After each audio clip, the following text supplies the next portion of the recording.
Now, chapter 5 is about the summary, the conclusion, and the recommendation. Now, I failed to place here what's in the summary. Now, what's found in the summary is you start first with the objective of your study. The objective of your study, the variables involved, then what will be the specific purpose, then followed by your research design, then your results. But the conclusion is also different. If we go back to the conclusion, you need to go back to your statement of the problem. You know what, students? The SOP is very important. The SOP will help you with your chapter 2 on what variables to place. It will help you with your chapter 3 on how to analyze your data and the instruments also. It will be the answers to your chapter 4, and it will still be the basis on your chapter 5. That's why I need to really see all your chapters 1 to check if your statement of the problem is already okay. Now, in the conclusion, this is the final word for our paper. So the ending must be completed with a conviction.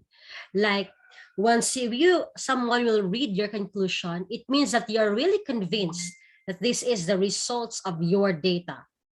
Now, what's in the conclusion? In the conclusion, it will be a list of your significant outcomes. Second, do not state what you have done, but just tell us of the results and discussions in terms of statement. Let's say that, here's how I measured sleep quality. No. What's your question? What is the level of sleep quality among senior high school students? Now, what's your answer to that? No more tables. Data analysis should be done in the results and discussion. In the conclusion part, we present the outcome straightforward. Then, lastly, your conclusion is the answer to the main problem of the study. Like, for example, what's your title of the study? The title of my study is The Effects of Classical Music to Reading Comprehension of Grade 10 Students. What's the answer? The answer should be found in your conclusion. Now, here are some ways to resolve your conclusion. First is, you present the last word on the issues and gaps raised in your paper. For example, what was the gap that I presented in my paper? There were many who studied flipped classroom, but team-based flipped classroom, only 1 or 2 researchers, plus no research among Filipino learners. So how did I address the gap?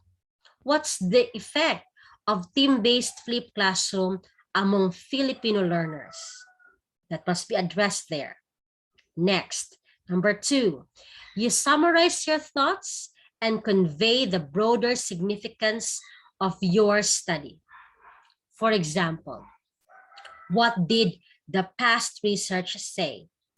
What will my research say about that? And what will be its impact to future research? Next, number 4 is related to number 1. Number 3. Identify how the gap in the literature has been addressed. Then number 5, demonstrate only the important ideas. Go straight to the point. What is the answer? And the last is, you need to introduce, here's my answer. What can be a possible way to address it as a research problem in the future? For example, in my study, it's about attitude, motivation, engagement, and achievement. Based on the 4 variables, the results of the study say that students who were exposed to team-based flipped classroom have higher levels of positive attitudes, higher levels of engagement, and higher achievement levels compared to those exposed to conventional classroom. But for motivation, both classrooms are just displaying the same. So I might think, how will it affect the future research problem? So I'd say that you need to check on the different components of motivation, and or there must be a measure on how motivated students are in studying their lessons as a team before going to classes. So introduce possible or new ways for a research problem. Next, what are some general rules to suggest? Number one, use simple language. It depends on your reader. Think of a language that will be acceptable to your readers. Example, we used the words last time, and my research is forking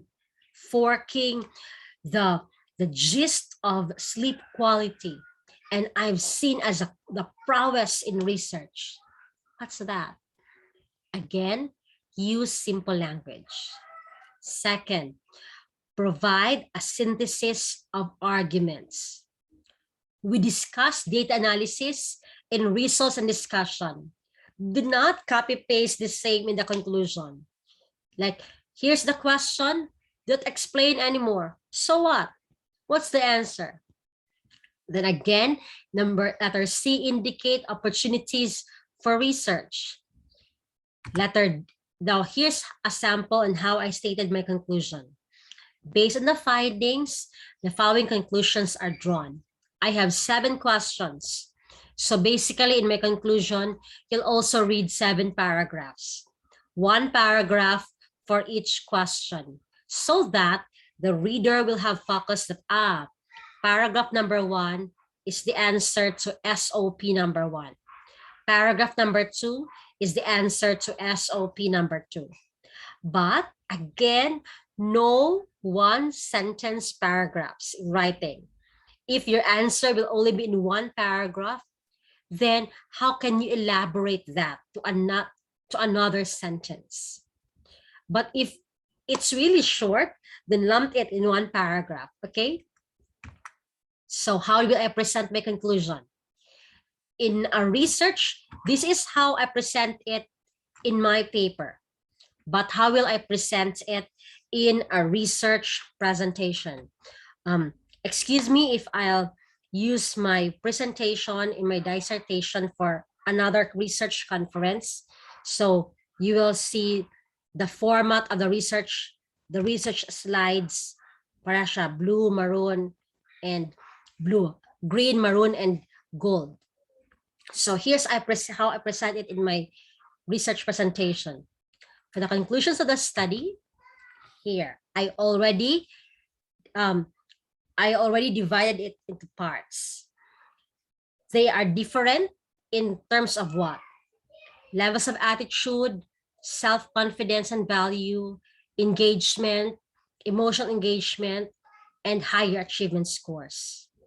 At the bottom, I placed, but both groups have the same levels of math enjoyment, motivation, 6 components, and behavioral, cognitive, and social engagement. This answered questions 1, 2, 3, and 4. Then the next paragraph is answering question number 5. Outstanding learners showed higher levels of cognitive achievement.